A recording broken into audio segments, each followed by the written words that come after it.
느헤미야가 이제 성벽을 재건하고 있습니다. 근데 그 재건의 그 속도가 굉장히 빨랐던 것 같아요. 그래서 지금 성벽은 거의 다 해놓고 이제 문짝만 달면 다 되는, 그러니까 거의 막바지에 와 있는 상태죠. 그러니까 이제 공사가 이제 마무리 상태에 도달한 겁니다. 자, 이럴 때 사람들이 나태하기 쉬워지죠.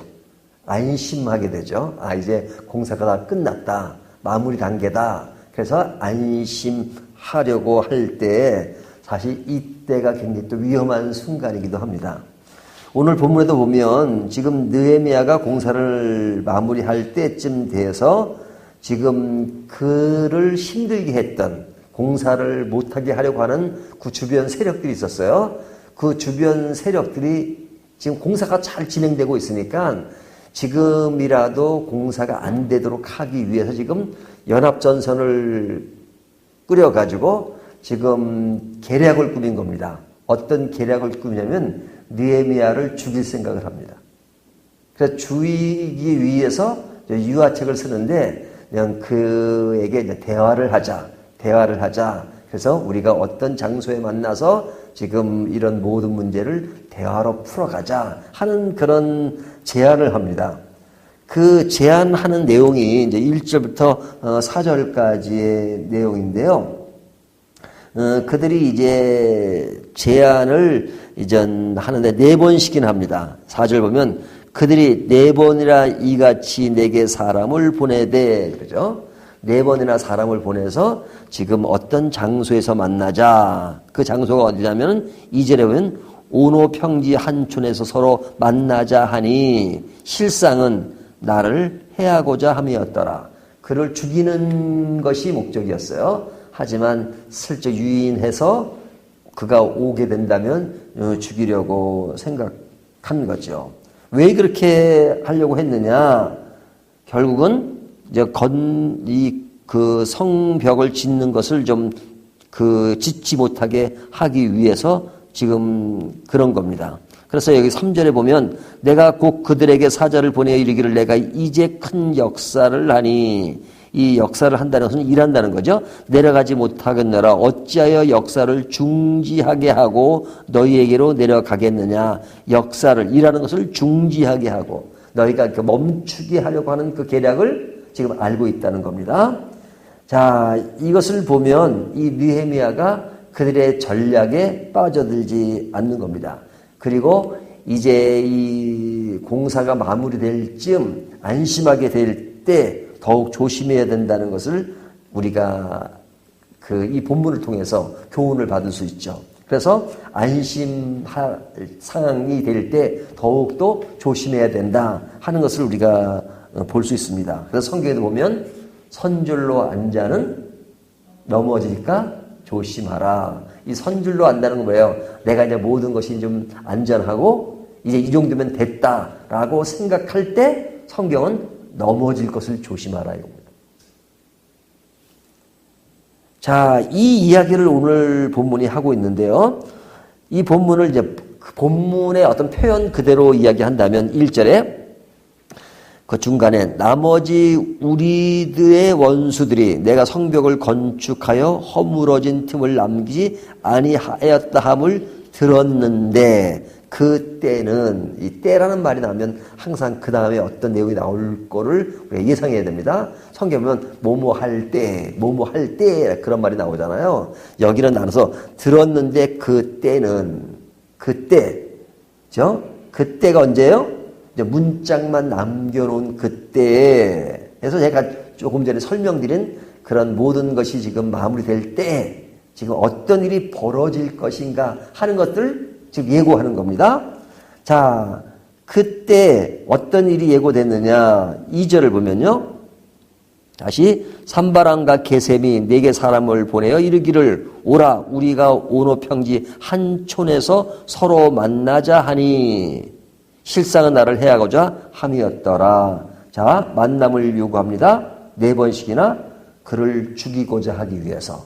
그래서 끊임없이 대화를 요청합니다. 그래서 공사를 중단하게 하는 것이다 하는 것을 제가 이미 말씀드렸어요.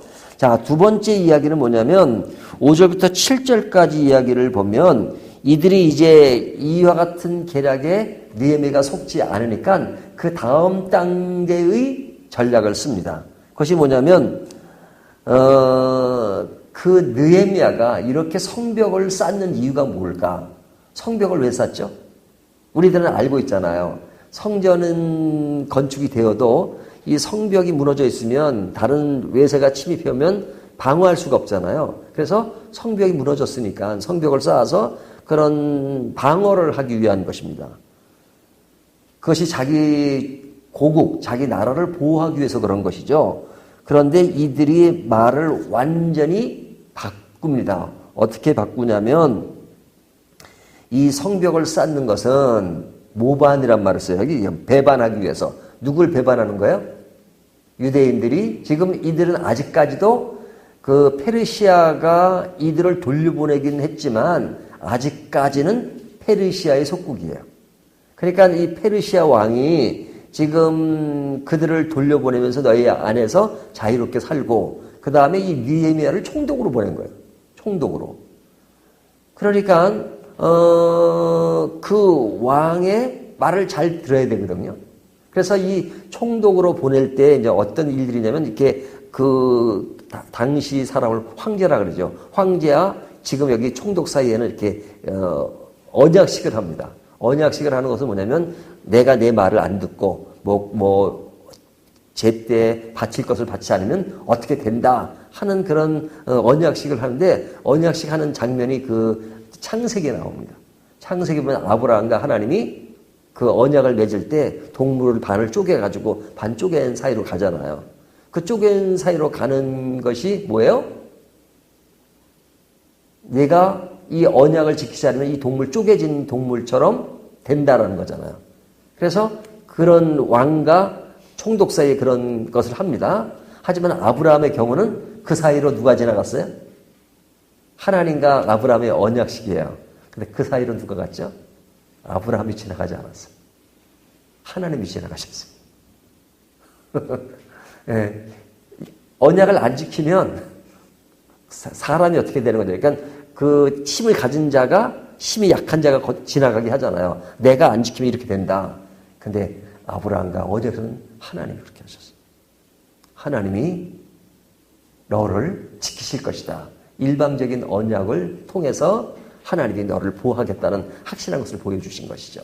자, 얘기가 좀 다른 곳으로 가긴 했지만 지금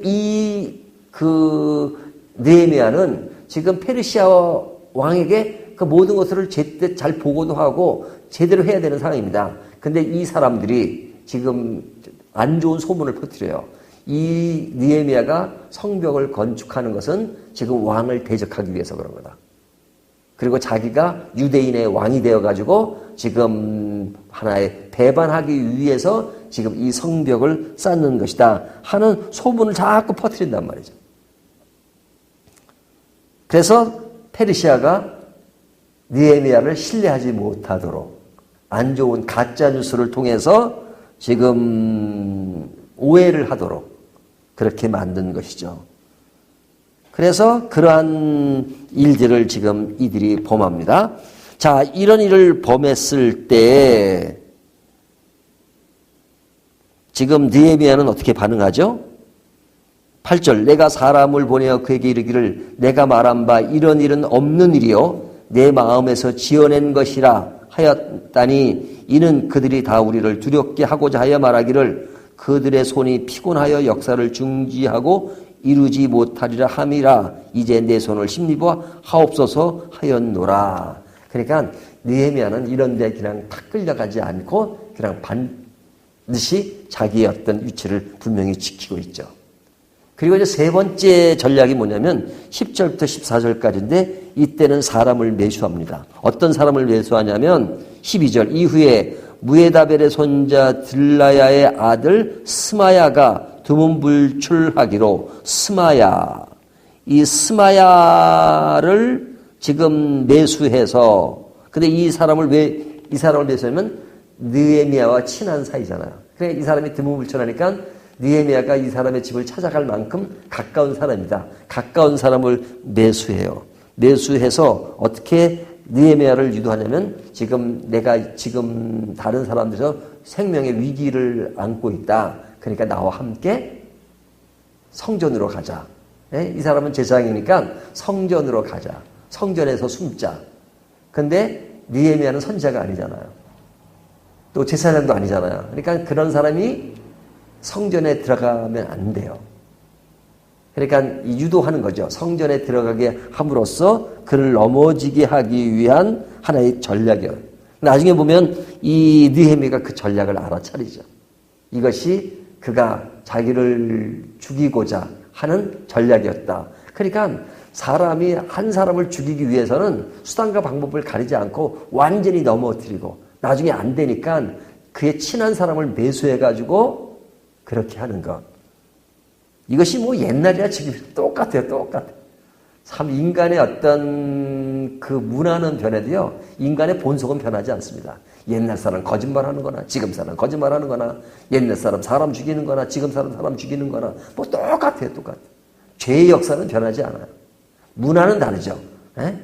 옛날에 우리는 사카 쓰고 다녔지만 뭐 지금은 그런 거 안 하잖아요. 좀 의상이 달라지고 다 그러죠. 그 차이지 인간의 본성은 똑같단 말이죠. 자, 이와 같은 일들이 지금 느헤미야를 넘어뜨리기 위해서 했던 그를 힘들게 했던 사람들의 전략이었습니다. 자, 이럴 때 느헤미야는 어떻게 반응했느냐? 3절을 보시면요. 내가 곧 그들에게 사자를 보내어 이르기를 내가 이제 큰 역사를 하니 내려가지 못하겠노라. 그러니까 하나님의 일을 할 때 그는 그 일에 묵묵히 가지 내가 다른 것에 지금 뭐 눈을 팔 일이 없다 하는 거죠. 그래서 이 안에 어떤 것이 잘 드러나면 소명과 사명에 대한 것이 잘 드러나요. 소명과 사명의 차이가 뭡니까? 소명은 하나님이 부여하신 것입니다. 콜링이라고 그러잖아요. 하나님이 나에게 주신 일, 내가 맡은 일은 하나님이 주신 일이다. 이것이 소명이에요. 하나님이 주신 일. 그래서 하나님이 나에게 이것을 부여했던 확실한 그 확신이 있어야 돼요. 소명이라고 하는 것은. 제가 목사의 역할을 하면, 이 목사의 일은 하나님이 나에게 소명을 주신 것이다. 소명감을 가지고 한다.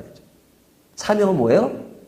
그 소명감을 하나님이 주신 것을 내가 잘 감당하겠다는 나의 확고한 의지와 열심과 신실성을 가지고 그 일을 해나가는 것. 이것이 사명이죠. 그래서 일은 소명감과 함께 사명감을 가지고 일을 해야 돼요.